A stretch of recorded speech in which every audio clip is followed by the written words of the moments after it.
Bien, bonjour tout le monde. Merci d'être là en si grand nombre. Je me dis la suite. Mon Dieu, que c'est bien fait, cette affaire-là.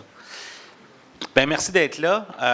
Je vais me permettre, avant de vous parler de l'Alliance ou des défis qui sont plus liés à notre modèle, de prendre quelques minutes pour vous parler du tourisme en général. Alors, on vous a beaucoup parlé du lab, du domaine de l'incubation en tourisme, mais on a encore comme secteur économique certains mythes à briser. Donc, je veux juste rapidement passer par-dessus ces éléments-là. Donc, l'Alliance, on en parle beaucoup comme le porteur du mandat de promotion internationale du Québec. Donc, oui, on est comme OBNL privée et associative qui regroupe toute l'industrie responsable de la mise en marché internationale, donc le mandat qui nous est confié par le gouvernement, mais on est l'organisme qui regroupe l'ensemble des joueurs, qui s'occupe de la valorisation, qui s'occupe de la concertation, du maillage, de faire émerger des projets collectifs. Donc, on est une courroie naturelle vers plusieurs forces vives du milieu et on est grand partenaire aussi avec ce chapeau-là.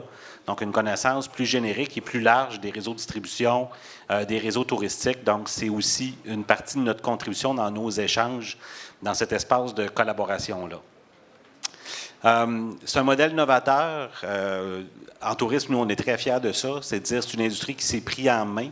Une seule grande association privée regroupant l'ensemble des joueurs leaders. Qui se dirige elle-même, donc un conseil d'administration qui est élu par l'industrie, donc qui est dirigé par l'industrie, et qui permet donc à travers son réseau d'une quarantaine d'associations, soit par région, soit par secteur, de vous permettre de rejoindre plus de 10 000 entreprises partout sur le territoire au Québec.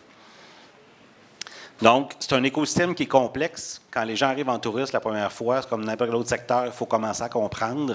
Mais c'est aussi de se dire, dans le milieu touristique, il y a le consommateur final, qu'on a plus de facilité à incarner, le visiteur, et l'entreprise touristique qui lui offre un service. Mais pour mettre tout ça en réseau, beaucoup de joueurs sont impliqués. On a des associations touristiques, d'intervention gouvernementale à différents niveaux, de l'intervention au niveau municipal, au niveau de la structuration. Donc, il y a beaucoup de joueurs, il y a beaucoup à jouer là-dedans. Et c'est une des raisons pour lesquelles l'Alliance voulait être grand partenaire du MT Lab, c'est vous permettre de cheminer dans cette industrie. Un Québec très grand où on compte 21 régions touristiques. Donc, il faut comprendre que c'est très grand le territoire, qu'il y a des besoins partout et qu'ils sont différents. Et près d'une vingtaine d'associations dites sectorielles, donc qui regroupent les entreprises par type d'activité. Donc, associations de camping, de pourvoirie. Les joueurs sont nombreux et c'est quelque chose à comprendre pour voir tout le potentiel. Donc, notre travail, je vous le mentionnais, unir les gens, aligner la vision et permettre à notre secteur d'activité de progresser de plus en plus vite. Une seule ambition, faire du Québec une destination touristique de calibre international. On est déjà un joueur mondial, mais on a beaucoup plus de potentiel que ce qu'on a structuré dans les dernières années et on avance vitesse grand V. Qu'est-ce que c'est le tourisme au Québec? C'est 95 000 visiteurs, 95 millions, excusez-moi, de visites personnes. Donc, c'est beaucoup de gens qui vont consommer des vacances, des gens qui sont d'ici, des gens qui sont d'ailleurs. Naturellement, une grosse clientèle de Québécois qui visitent le Québec, mais de plus en plus de clientèle internationale, principalement des marchés américains, des marchés de l'Europe francophone, la France en premier lieu, des marchés émergents, mais en forte montée comme la Chine, le marché mexicain, qui amène une autre diversité, qui amène d'autres enjeux d'accompagnement, découverte, traduction, aménagement différent de la gestion de l'information, de structuration des expériences. Les gens connaissent peu l'ampleur de cette industrie parce elle semble regrouper beaucoup de petits joueurs. Et on ne s'en cachera pas, c'est vrai. C'est une industrie souvent de petites entreprises, mais quand même, on en compte 32 000. Un secteur donc très vaste. 32 000, c'est plus qu'une entreprise sur 10 dans l'économie québécoise. C'est un pan d'industrie majeur. On parle de 376 000 emplois. Là encore, c'est un emploi sur 11 dans l'économie québécoise, 1 sur 11 qui est lié au secteur touristique. Bassin donc très important et secteur important de l'économie. Et ce que les gens sous-estiment, c'est que c'est un important secteur de l'exportation dans l'économie du Québec. Les gens trouvent ça drôle, l'exportation. Tu n'envoies rien à l'étranger. Le principe de l'exportation, c'est une entrée d'argent étrangère dans ton économie. C'est vrai que vous pouvez construire quelque chose dans le manufacturier, l'envoyer, et les gens vous envoient le paiement, ils rentrent de l'argent. Nous, on fait venir la personne, on vide gentiment ses poches, et on le renvoie heureux chez lui pour qu'il revienne et qu'il en parle à tout le monde. Mais en création de richesse dans l'économie québécoise, troisième secteur d'exportation, plus gros que l'aluminerie, plus gros que la foresterie, plus gros que l'aérospatial. Donc, secteur en pleine expansion, un des secteurs économiques qui croît le plus rapidement dans le monde, et on tient maintenant dans l'écosystème de l'innovation à Montréal et au Québec à être perçu comme un secteur d'opportunité. Le contexte est donc favorable. Nos marchés sont tous en croissance. Mon petit bémol sur Royaume-Uni, mais c'est souvent lié avec le fait est-ce qu'on a le vol direct ou pas le vol direct. On a eu 2 nouveaux vols directs sur la Chine. Vous voyez l'impact immédiat sur la fréquentation de ces marchés-là. Mais donc, des marchés qui sont en croissance partout dans le monde. Un gouvernement du Québec, qui, dans les derniers 3 ans, a investi massivement, donc beaucoup de programmes pour soutenir le développement des infrastructures, des pratiques numériques, le développement des ressources humaines, donc beaucoup d'interventions qui fait que vous arrivez dans un milieu où on a le vent dans les voiles et il y a un gouvernement qui investit dans ce créneau-là. Pour la première fois, le tourisme est apparu dans la stratégie du Québec d'exportation. Première fois que le tourisme est mentionné comme secteur. Des liens avec la recherche, des liens avec la stratégie numérique du Québec. Je vous disais, le tourisme est en train de s'installer comme secteur très important du tourisme au Québec. Je vous ramène à un de nos mandats, donc, qui est au-delà de propulser tout ça, de faire connaître et d'accompagner pour que le secteur grandisse. On est responsable de la mise en marché international du Québec, donc tous les marchés hors du Québec. On a basculé de philosophie quand on a repris le contrôle de l'industrie en remettant le voyageur au cœur de notre façon de travailler et de voir pour révolutionner notre approche marketing. Donc, on vise maintenant à inspirer le voyageur tout au long de son parcours, qu'il soit en période de latence, donc il n'est pas présent, il n'est pas actif pour planifier ses prochaines vacances, mais il est attentif aux propositions, aux différentes phases de planification, réservation, préparation du voyage, consommation et post-voyage, avec le défi d'être capable d'aller porter la bonne information sur la bonne plateforme, au bon visiteur, au bon moment. Donc, on est en train de complexifier notre façon de faire de la promotion, mais c'est tellement plus pertinent et efficace. Tout ça basé sur une marque, et je me fais plaisir de au moins vous sensibiliser à la marque qui s'appelle Québec Original, qui est sur 3 piliers de l'identité québécoise. Un accueil généreux, une façon d'être et de vivre et d'interagir avec les gens, une attitude qui est reconnue partout dans le monde et qu'on veut faire ressortir. Donc, tantôt, je vais vous parler des enjeux de ressources humaines. Ils sont au cœur de l'expérience touristique au Québec.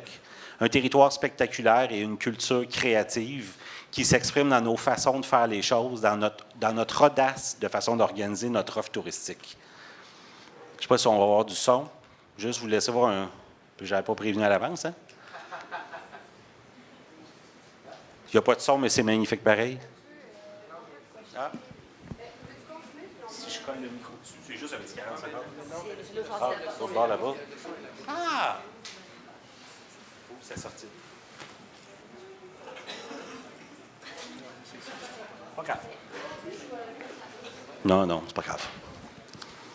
Donc, vous présentez donc, le Québec qui est sur... naturellement, ça nous amène à créer toutes sortes de contenus à faire rayonner. Je vous parle des contenus parce que c'est vraiment le tournant qu'on prend en matière de promotion touristique maintenant, que d'aller sur le storytelling, de faire parler les gens de leurs expériences, de travailler beaucoup avec les influenceurs. Mais il y a un défi énorme dans cette gestion, et cette production, cette gestion, cette diffusion de contenu, qui n'est pas naturellement créé que par l'Alliance de l'industrie touristique. L'ensemble des partenaires créent des contenus à haute valeur ajoutée dans toutes les régions, dans tous les secteurs. Donc, il y a déjà des enjeux en termes de gestion de diffusion de ces contenus-là. Et aussi des enjeux en matière de nouvelles façons de calculer le ROI, de stratégies marketing qui deviennent beaucoup plus complexes à partir du moment où l'objectif n'est plus d'attirer le visiteur sur notre plateforme, mais d'aller porter notre contenu sur la bonne plateforme pour que les gens le consomment à l'endroit où habituellement ils magasinent cette information-là, fait en sorte que le tracking devient plus difficile. Et vous allez comprendre dans le marketing de destination qu'on ne contrôle pas. Si j'étais un hôtel, je faisais ma promo, j'aurais une réservation pour savoir ce que ça a donné. Quand je fais une destination, je repose sur près de 20 000 différents fournisseurs, donc ça devient difficile. Donc, on a des enjeux au niveau du tracking qui font partie de ce qu'on veut faire. Cette marque-là a 3 piliers. Elle repose sur une diversité d'expériences. Ça, c'est l'autre volet. Quand vous allez penser au tourisme, pensez large. Entre la chasse, la pêche, le ski, le plein air, les cultures autochtones, c'est très large, le tourisme. Donc, il y a un grand potentiel, tant dans l'innovation de nouveaux produits, parce qu'on est toujours à la recherche de nouveaux produits, ou de façon de réinventer le produit. Je pense qu'un des classiques qui a frappé l'imaginaire québécois de réinventer une expérience touristique, c'est l'arrivée de Foresta Lumina, où on a un partenariat improbable entre un parc régional et Moment Factory pour mettre en lumière un espace naturel qui est devenu un must, qui s'est donc répété. Il y en a 4 ou 5 dans la famille Lumina maintenant, mais c'est un exemple qui a fait le tour du monde. Donc, quand on vous demande d'innover, de trouver des solutions innovantes pour renouveler l'offre, vous n'êtes pas obligé d'arriver à quelque chose de clé en main avec une infrastructure, une guérite de la billetterie. Là, si vous avez des éléments qui permettent de réinventer des classiques, on est preneur aussi. Donc, je vous rappelle, un brand, des piliers, des expériences qui s'incarnent sur un très, très grand territoire, dans une économie qui est florissante. Donc, n'hésitez pas à venir découvrir et le lab et le secteur touristique. Ben oui, hein, j'ai déjà fait ça, un Rivers Pitch, moi. Incroyable. Donc, vous avez vu, vous allez sur le site aussi, vous allez voir les axes. Je me permets juste, moi, d'attirer l'attention parce que, bon, déjà en partant, on n'a pas tendance à lire très loin et aller. Donc, vous allez retenir qu'il y en a 6. Mais par contre, allez voir sur le site, on vous donne plein d'autres pistes, puis un peu plus approfondies. On a travaillé fort, les grands partenaires, on va se vanter un peu. Par exemple, dans la compréhension des clients, je peux vous parler qu'on essaie de mieux tracker leurs itinéraires, leurs déplacements sur le territoire.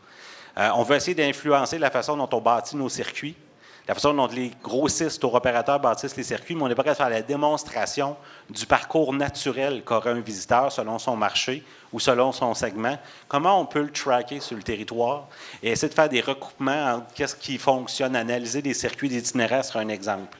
Par exemple, sur l'enrichissement du parcours, il y a la question de la connectivité. On veut parler à la personne en tout temps dans son parcours.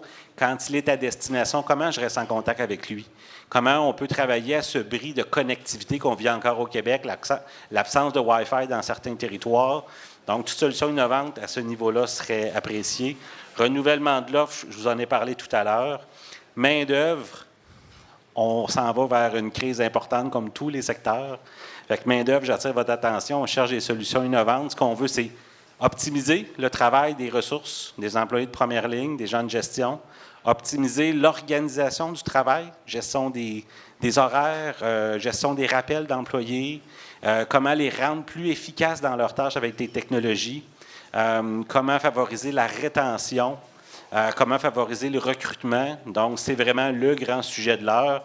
L'Alliance a la chance, naturellement, de parler régulièrement avec la ministre du Tourisme. C'est un des chantiers majeurs sur lequel on est. Et on martèle que ça va prendre des solutions innovantes. Donc, on est preneur de tout ce qui pourrait émerger de ce côté-là.